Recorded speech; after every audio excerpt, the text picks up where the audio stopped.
खाटू श्याम वो रहस्य जहां सिर्फ एक शीश की मूर्ति करोड़ों भक्तों की आस्था का केंद्र है। क्या सचमुच यह वही शीश है जिसने महाभारत का युद्ध अपनी आंखों से देखा था? क्या आपने कभी सोचा है कि राजस्थान की तपती रेत पर बसा एक छोटा सा गांव खाटू दुनिया भर के करोड़ों श्रद्धालुओं की आस्था का केंद्र कैसे बन गया? आखिर ऐसा क्या रहस्य है इस स्थान में कि लोग हजारों किलोमीटर दूर से सिर्फ एक झलक के लिए आते हैं, वो भी तब जब यहाँ की मूर्ति सिर्फ एक शीश है जिसमें ना शरीर है ना अंग प्रत्यंग, लेकिन फिर भी भक्त इसे जीवित देवता मानकर नतमस्तक हो जाते हैं। कहते हैं कि ये वही शीश है जिसने महाभारत का युद्ध अपने दिव्य नेत्रों से देखा था। ये वही शीश है जिसने युद्ध भूमि की हर धड़कन, हर संहार, हर नीति अनीति को देखा और फिर भी निष्पक्ष बना रहा। दोस्तों, क्या आपको लगता है कि सचमुच यह वही शीश है जिसने महाभारत का युद्ध देखा था? तो कमेंट में हाँ और ना लिखकर जरूर बताएं। यही शीश आज खाटू धाम में श्याम बाबा के रूप में विराजमान है, जिन्हें लोग हारे का सहारा कहते हैं। लेकिन सवाल यह उठता है कि कौन थे यह श्याम बाबा? क्यों इन्हें कृष्ण ने कलयुग का देवता घोषित किया? क्यों इनकी मूर्ति के आगे करोड़ों लोग नतमस्तक हो जाते हैं और यह मान लेते हैं कि उनकी हर मनोकामना पूरी होगी? क्या सचमुच इनमें कोई अलौकिक शक्ति है या यह सब केवल आस्था का खेल है? दोस्तों, अगर आप भी मानते हैं कि आस्था से बड़ी कोई शक्ति नहीं, तो कमेंट में जय श्री श्याम जरूर लिखें। दोस्तों, आज हम चलेंगे एक ऐसी अनसुनी यात्रा पर जहां इतिहास, आस्था, विज्ञान और रहस्य सब मिलकर एक हो जाते हैं। और इस गाथा की शुरुआत होती है महाभारत काल से, जब धर्म और अधर्म की जंग अपने चरम पर थी। हस्तिनापुर का राजमहल षड्यंत्रों का केंद्र बन चुका था। दुर्योधन का पांडवों के प्रति द्वेष इतना गहरा हो चुका था कि उसने उनकी हत्या करने के लिए लाक्षागृह का षड्यंत्र रचा, लेकिन भाग्य ने पांडवों को बचा लिया और वही षड्यंत्र उन्हें एक ऐसे मार्ग पर ले आया जहां नियति ने एक नए अध्याय की रचना की। जंगलों में भटकते हुए पांडवों की मुलाकात हुई हिडिंब और हिडिंबा से। हिडिंब नरभक्षी राक्षस था जिसने अपनी बहन को आदेश दिया कि पांडवों को मारकर भोजन तैयार करे, लेकिन जैसे ही हिडिंबा ने भीम को देखा, उसका हृदय प्रेम से भर गया। उसने अपने भाई के आदेश को ठुकरा दिया और भीम की रक्षा करने लगी। परिणाम स्वरूप भीम और हिडिंब के बीच भयंकर युद्ध हुआ, जिसमें हिडिंब मारा गया और हिडिंबा ने भीम से विवाह कर लिया। यह विवाह असामान्य था क्योंकि यह गंधर्व विवाह था और इसमें शर्त थी कि संतान होने के बाद भीम हिडिंबा को छोड़ देंगे। इस विवाह से उत्पन्न हुआ एक अद्भुत बालक घटोत्कच, जो अपने पिता की तरह बलशाली और पराक्रमी था। समय बीतता गया और घटोत्कच ने दैत्यराज मुरा की पुत्री अहिलावती से विवाह किया, जिससे एक पुत्र हुआ जिसका नाम बर्बरीक रखा गया। वही बर्बरीक जिसने आगे चलकर खाटू श्याम के रूप में अवतार लिया। बचपन से ही बर्बरीक असाधारण प्रतिभा का धनी था। उसकी आंखों में अद्भुत तेज और उसके हृदय में धर्म की लौ जलती रहती थी। उसकी माता अहिलावती ने उसे बचपन से ही यह वचन दिलवाया था कि वह सदैव हारे हुए पक्ष की ओर से युद्ध करेगा। यह वचन साधारण नहीं था, क्योंकि इसी वचन ने उसके जीवन का मार्ग बदल दिया। किशोर अवस्था में ही बर्बरीक ने भगवान शिव की कठोर तपस्या की। उसकी भक्ति से प्रसन्न होकर शिव ने उसे 3 अमोघ बाण प्रदान किए। ये 3 बाण साधारण बाण नहीं थे, इनकी शक्ति असीम थी। पहला बाण किसी भी लक्ष्य को चिन्हित कर देता था, दूसरा बाण उसे भेद देता था और तीसरा बाण सब कुछ नष्ट कर वापस लौट आता था। केवल 3 बाणों के बल पर बर्बरीक संपूर्ण पृथ्वी की सेनाओं का अंत कर सकता था। उसके पास असंख्य धनुष बाणों की आवश्यकता नहीं थी। उसकी शक्ति 3 बाणों में ही सिमटी थी और यही कारण था कि उसे 3 बाणधारी कहा गया। समय बीतता गया और जब महाभारत का महायुद्ध प्रारंभ हुआ, तो बर्बरीक का मन भी उसमें सम्मिलित होने को लालायित हो उठा। वह अपने घोड़े पर सवार होकर कुरुक्षेत्र की ओर निकल पड़ा, परंतु उसकी माता के दिए वचन ने उसे एक द्वंद्व में डाल दिया, क्योंकि उसने प्रण लिया था कि वह सदैव हारे हुए पक्ष का साथ देगा। लेकिन युद्ध में हर दिन परिस्थिति बदलती, कभी पांडव जीतते तो कभी कौरव। ऐसे में यदि वह युद्ध भूमि में उतरता तो युद्ध का संतुलन बिगड़ जाता। अगर आपको यह कथा रोचक लग रही है तो लाइक बटन दबाना मत भूलिए, ताकि हमें पता चले कि आप बाबा श्याम की ओर कहानियां सुनना चाहते हैं। उसी समय भगवान श्री कृष्ण ने उसका मार्ग रोका। वे एक ब्राह्मण के वेश में आए और उससे उसका उद्देश्य पूछा। बर्बरीक ने कहा कि वह युद्ध में सम्मिलित होने जा रहा है और सदैव हारे हुए पक्ष का साथ देगा। कृष्ण ने मुस्कुराकर कहा, यदि ऐसा हुआ तो युद्ध कभी समाप्त नहीं होगा, क्योंकि जिस ओर तुम जाओगे वह पक्ष विजयी हो जाएगा और दूसरा हार जाएगा। तब तुम फिर से पक्ष बदल लोगे। इस प्रकार युद्ध का कोई अंत नहीं होगा। तब कृष्ण ने उसकी शक्ति की परीक्षा लेने के लिए एक वृक्ष की ओर संकेत किया और कहा कि यदि तुम इतने पराक्रमी हो तो इस वृक्ष के सारे पत्तों को एक ही बाण से भेद कर दिखाओ। बर्बरीक ने ध्यान लगाकर बाण छोड़ा और वह बाण वृक्ष के प्रत्येक पत्ते को छेदता हुआ निकल गया, लेकिन कृष्ण ने अपने चरणों तले एक पत्ता छिपा लिया। बाण ने उसे भी ढूंढ लिया और वहीं रुक गया। तब बर्बरीक ने विनम्रता से कहा, हे ब्राह्मण, कृपया अपना चरण हटा ले, वरना यह बाण आपको भी घायल कर देगा। कृष्ण मुस्कुराए और समझ गए कि यह बालक असाधारण है। दोस्तों, आगे जो आप सुनने वाले हैं वह आपको अंदर तक हिला देगा, लेकिन उससे पहले सोचिए, अगर आपके सामने कृष्ण खुद ब्राह्मण रूप में आते और आपसे आपका शीश मांग लेते तो क्या आप वह दान दे पाते? भगवान श्री कृष्ण ने दान में बर्बरीक से उसका शीश मांग लिया। बर्बरीक क्षण भर को चुप रहा, परंतु उसने तुरंत स्वीकार कर लिया। उसने केवल इतना कहा कि हे प्रभु, अपने वास्तविक रूप में प्रकट हो जाइए, क्योंकि ऐसा दान कोई सामान्य व्यक्ति नहीं मांग सकता। तब श्री कृष्ण ने अपना विराट रूप प्रकट किया और कहा, हे वीर, तुम्हारा यह बलिदान व्यर्थ नहीं जाएगा। भगवान श्री कृष्ण ने बर्बरीक को आशीर्वाद दिया कि कलयुग में लोग तुम्हें हारे का सहारा कहकर पुकारेंगे। वे तुम्हारी मूर्ति की पूजा करेंगे। तुम्हारा शीश कलयुग में भगवान श्याम के रूप में पूजित होगा, और जब धर्म संकट में पड़ेगा तब तुम घोड़े पर सवार होकर युद्ध भूमि में अवतरित होंगे। कृष्ण ने उसका शीश युद्ध भूमि पर एक ऊंची पहाड़ी पर स्थापित किया और अमृत से स्नान कराकर उसे यह वरदान दिया कि वह पूरे महाभारत युद्ध को देखे और निष्पक्ष साक्षी बने।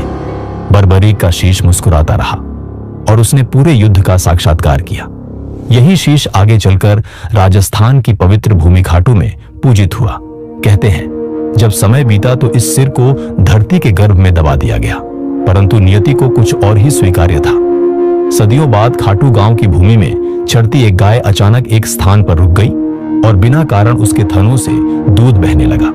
ग्रामीण चौंक गए और उस स्थान की खुदाई की तो वहां से वही दिव्य शीश प्रकट हुआ जो तेजस्वी और अलौकिक था। गांव में उत्साह फैल गया और लोग इसे अपने घर ले गए।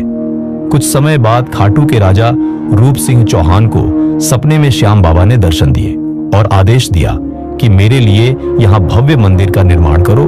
राजा ने तुरंत मंदिर का निर्माण करवाया और फाल्गुन शुक्ल एकादशी के दिन उस दिव्य शीश की प्रतिष्ठा की गई। तब से यह स्थान आस्था का केंद्र बन गया। यहाँ प्रतिवर्ष लाखों लोग आते हैं और मानते हैं कि जो भी सच्चे मन से बाबा श्याम को पुकारता है उसकी हर मनोकामना पूरी होती है। कोई संतान प्राप्त करता है, कोई रोग मुक्त होता है, कोई जीवन मरण के संकट से बच जाता है। वैज्ञानिक इसे संयोग मानते हैं, परंतु भक्त इसे श्याम बाबा की कृपा कहते हैं। मंदिर के गर्भगृह में स्थापित वह शीश आज भी ऊर्जा का स्रोत है। लोग कहते हैं कि वहां ध्यान करने से शरीर में कंपन होने लगता है, किसी को दिव्य प्रकाश दिखता है तो किसी को शांति मिलती है। और यही कारण है कि बाबा श्याम को हारे का सहारा कहा जाता है, क्योंकि उनकी शरण में जाने वाला कभी खाली हाथ नहीं लौटता। वीडियो के इस हिस्से तक आपने सुना। अब बताइए, क्या आप भी खाटू धाम की यात्रा कर चुके हैं? अपना अनुभव कमेंट में जरूर साझा करें। मंदिर में स्थापित यह मूर्ति केवल पत्थर नहीं, बल्कि जीवंत प्रतीक है उस त्याग का जो बर्बरीक ने किया था। वह त्याग जिसने उसे भगवान बना दिया। कहते हैं कि मंदिर के भीतर कभी कभी हल्की सी घंटियों की ध्वनि सुनाई देती है, जबकि आसपास कोई नहीं होता। मंदिर से जुड़ा एक और बड़ा रहस्य है श्याम कुंड। कहते हैं जब बर्बरीक का शीश निकाला गया था तो उसी स्थान पर यह पवित्र कुंड प्रकट हुआ। इसका जल सदैव निर्मल और शीतल रहता है। किसी ने आज तक इसका स्रोत नहीं खोज पाया। वैज्ञानिकों ने भी जब इसकी जांच की तो उन्हें कोई धारा या स्रोत नहीं मिला, परंतु कुंड कभी सूखता नहीं। लोग मानते हैं कि इसमें डुबकी लगाने मात्र से जीवन के पाप मिट जाते हैं और आत्मा शुद्ध हो जाती है। हजारों भक्त फाल्गुन मेले में इस कुंड में स्नान करते हैं और फिर बाबा श्याम के दर्शन करते हैं। कहते हैं इस मेले के दौरान आकाश तक गूंज उठता है, हारे का सहारा बाबा श्याम हमारा। दोस्तों, सभी लोग कमेंट बॉक्स में हारे का सहारा बाबा श्याम हमारा लिखें, ताकि पूरा यूट्यूब बाबा श्याम के जयकारों से गूंज उठे। यह आस्था सीमाओं से परे है। यहाँ धर्म, जाति, भाषा कुछ मायने नहीं रखते, केवल भक्ति मायने रखती है। भक्त मानते हैं कि जो भी बाबा श्याम से सच्चे मन से कुछ मांगता है उसकी मनोकामना अवश्य पूरी होती है। यही कारण है कि यहाँ निशान यात्रा की परंपरा है। श्रद्धालु दूर दूर से पैदल चलते हुए हाथ में निशान लेकर आते हैं और मंदिर में चढ़ाते हैं। कहते हैं जब निशान चढ़ाया जाता है तो वह मनोकामना शीघ्र पूरी होती है। कई लोग अपने अनुभव बताते हैं कि उन्होंने बाबा से संतान सुख मांगा और निशान चढ़ाया तो उन्हें संतान प्राप्त हुई। किसी ने नौकरी मांगी और शीघ्र नौकरी मिल गई। किसी ने असाध्य रोग से मुक्ति मांगी और चमत्कारिक रूप से स्वस्थ हो गया। क्या यह संयोग है या वाकई बाबा श्याम की कृपा? इसका जवाब विज्ञान के पास नहीं, पर भक्तों के दिल में इसका उत्तर स्पष्ट है कि यह सब श्याम बाबा के आशीर्वाद से ही संभव है। यही नहीं, मंदिर से कुछ दूरी पर स्थित है गौरी शंकर मंदिर और गोपीनाथ मंदिर। इन दोनों स्थलों की अपनी अद्भुत कथाएं हैं। कहते हैं जब मुगल सम्राट औरंगजेब ने इस धाम पर हमला करने की कोशिश की और सैनिकों ने शिवलिंग पर प्रहार किया तो वहां से रक्त की धारा निकल पड़ी। सैनिक भयभीत हो गए और सेना पीछे हट गई। आज भी उस शिवलिंग पर चोट के निशान स्पष्ट देखे जा सकते हैं। यह केवल इतिहास नहीं बल्कि जीवंत प्रमाण है कि यह स्थान साधारण नहीं बल्कि दिव्य ऊर्जा से भरा हुआ है। यही कारण है कि कोई भी आक्रमणकारी इस स्थान को नष्ट नहीं कर पाया। समय बीतता गया और यह मंदिर और भी भव्य होता चला गया। 17वीं शताब्दी में मारवाड़ रियासत के दीवान अभय सिंह ने इसका जीर्णोद्धार करवाया और संगमरमर की नक्काशी, सोने चांदी के द्वार और दुर्लभ पत्थरों से मंदिर की सजावट करवाई। मंदिर के शिखर पर लहराता ध्वज उस वचन का प्रतीक है जो बर्बरीक ने कृष्ण को दिया था कि वह सदैव हारे हुए का साथ देगा। यही कारण है कि लोग उन्हें हारे का सहारा कहते हैं। एक और मान्यता है कि कलयुग के अंत में जब अधर्म चरम सीमा पर होगा तब बाबा श्याम घोड़े पर सवार होकर प्रकट होंगे और धर्म की स्थापना करेंगे। क्या यह केवल एक प्रतीकात्मक विश्वास है या किसी आने वाले महायुद्ध का संकेत? इसका उत्तर किसी के पास नहीं, पर भक्त मानते हैं कि वह दिन अवश्य आएगा जब बाबा अपने भक्तों की रक्षा के लिए प्रकट होंगे। यहाँ की यात्रा कोई सामान्य यात्रा नहीं होती बल्कि आत्मा को झकझोर देने वाला अनुभव होता है। मान लीजिए आप अपने घर से बाबा श्याम के दर्शन करने के लिए निकलते हैं तो रास्ते भर एक अजीब सी खिंचाव महसूस होता है, मानो कोई अदृश्य शक्ति आपको अपनी ओर खींच रही हो। लोग कहते हैं कि बाबा बुलाते हैं तभी कोई यहाँ पहुंचता है। जयपुर से लगभग 80 किलोमीटर दूर स्थित खाटू धाम पहुंचते ही वातावरण बदल जाता है। स्टेशन पर उतरते ही हर तरफ श्याम बाबा के जयकारे गूंजते हैं। लोग गुलाल से सराबोर, हाथों में निशान लिए, भजनों की धुन पर नाचते गाते मंदिर की ओर बढ़ते हैं। इस यात्रा में अजनबी भी अपने लगते हैं। यहाँ केवल दर्शन नहीं बल्कि एक भावनात्मक परिवार मिलता है। जैसे ही आप मंदिर परिसर में पहुंचते हैं और कतार में खड़े होकर आगे बढ़ते हैं तो भीतर से एक अलग ही ऊर्जा प्रवाहित होती है। कतारें लंबी होती हैं पर कोई थकता नहीं। हर कोई अपने दिल की गहराइयों से बस बाबा श्याम को ही पुकारता है।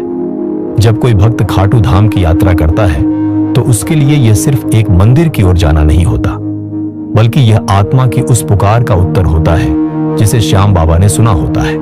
कहते हैं कि बाबा श्याम अपने भक्तों को स्वयं बुलाते हैं। जब उनकी कृपा होती है तभी कोई यहाँ पहुंच पाता है। यह स्थान केवल आस्था का केंद्र नहीं बल्कि एक जीवित अनुभव है जिसे जिसने एक बार महसूस कर लिया वह खींचा चला आता। दोस्तों, आपके अनुसार खाटू श्याम जी की सबसे बड़ी विशेषता क्या है? त्याग, आस्था या चमत्कार? कमेंट में अपना जवाब दीजिए। दोस्तों, खाटू श्याम की यह दिव्य गाथा हमें सिखाती है कि आस्था और विश्वास से बड़ी कोई ताकत नहीं। अगर यह कथा आपके हृदय को छू गई हो तो चैनल को सब्सक्राइब जरूर करें ताकि बाबा श्याम की और भी अद्भुत कथाएं और रहस्य आप तक पहुंचते रहें। और कमेंट बॉक्स में पूरे विश्वास से लिखना मत भूलिए, हारे का सहारा, बाबा श्याम हमारा। क्योंकि जब नाम गूंजता है तो बाबा की कृपा भी बरसती है। मिलते हैं एक नए वीडियो में एक नए रहस्य और नई गाथा के साथ।